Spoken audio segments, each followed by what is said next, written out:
We know through revelation that God is a male, but as it turns out, through philosophical discourse, we can prove just the same as well. God possesses key attributes that define personality, intellect, and will. These characteristics make it inappropriate to refer to God in impersonal terms as an it, and it lies in understanding the relationship between God and creation. This relationship mirrors paternal rather than maternal relationships in several crucial ways. The first, active versus passive roles in biological procreation.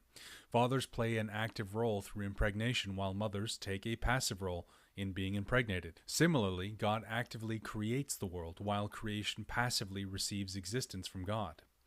Number two, unchangeability versus change during procreation and gestation. A mother's physiology undergoes radical changes while a father's does not. This parallels how God, as pure actuality, remains completely unchangeable while creating and sustaining the world, which constantly changes.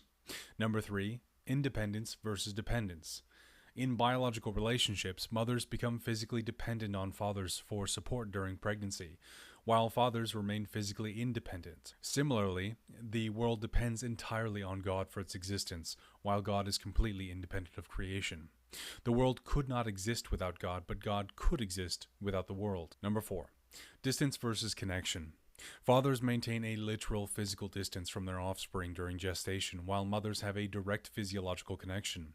This mirrors God's transcendent relationship to creation, being utterly distinct from the world rather than identical to it, as in pantheism, or continuous with it, as in panentheism. Some contemporary writers object to masculine pronouns for God, viewing this practice as sexist and lacking rational justification.